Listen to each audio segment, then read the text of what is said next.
Good morning, everyone, and welcome.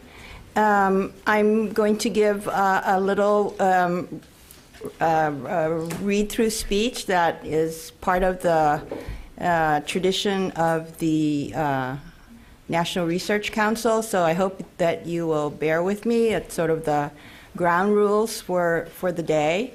But first of all, I'd like to introduce myself. I'm Ruby Takanishi, chair of the consensus study, and I would also like to thank the staff of the committee, and particularly Sheila Motes, who organized this public information session, which I think is really going to be a really terrific day. So, if you will bear with me.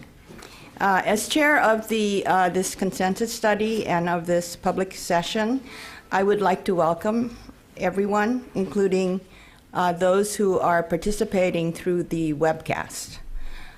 The task is being undertaken by the Committee of the Institute of Medicine and the National Research Council to conduct a study to review, synthesize, and critically analyze evidence on the developmental progress and the school success of English learners who live in homes in which a language other than English is spoken from birth to grade 12.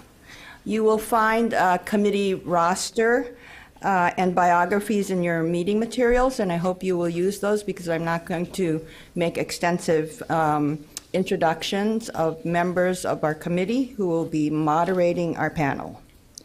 And the meeting materials have also been posted on the project website for people who are here on the webcast. I would also like to give you a sense of the format of today's meetings and the ground rules, essentially. So, as your agenda indicates, there will be 3 panels in which the speakers provide prepared presentations and 1 panel set in a moderated discussion format. Committee members who are seated in the front rows will have the opportunity to ask questions of the panelists following the presentations, and then the floor will be open for questions from the audience. And at the end of the day, we will also have an open discussion period during which time audiences may ask questions. And those who are viewing this on the web can submit questions online, and a staff person will read your questions. In addition, I want to note that this is an open, on-the-record session being taped. Interested individuals have been invited to attend as observers. Reporters, if there are any, who would like to talk with members of the committee are kindly asked to touch base with the study director, Suzanne Lemonestral, and should plan to do so during the break.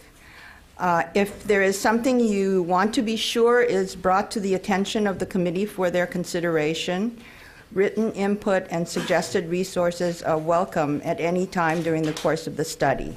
So please email the address on the screen, right there, dll@nas.edu. I'd like to also remind everyone that this is an information gathering session. That is, the committee is in the process of assembling materials that it will examine and discuss in the course of making its findings, conclusions, and recommendations. And therefore, I ask that everyone here today be extremely mindful of the fact that the committee has made no conclusions, and I can assure you, as chair of the committee, we have not, that and it would be a mistake for anybody to leave here today thinking otherwise. Comments by individuals, including members of the committee, should not be interpreted as positions of the committee or of the Institute of Medicine or of the National Research Council. And in addition, committee members typically ask probing questions during this information gathering sessions, which may not be indicative of their personal views. Finally, the committee will deliberate thoroughly before writing its draft report. And once the draft report is written, it will go through a rigorous review of outside experts who who are anonymous to the committee, and then the committee must respond to this review with appropriate revisions that adequately satisfy the Academy's Report Review Committee and the chair of the NRC before it is considered an NRC report. We expect that the committee's report will be completed and available sometime in mid-2016. So the first panel this morning on demography and data sets will be moderated by committee member, Professor Kevin Thomas, a demographer at Penn State University. His biography is in your folder, so I will not, you can look at it at your leisure. So Kevin.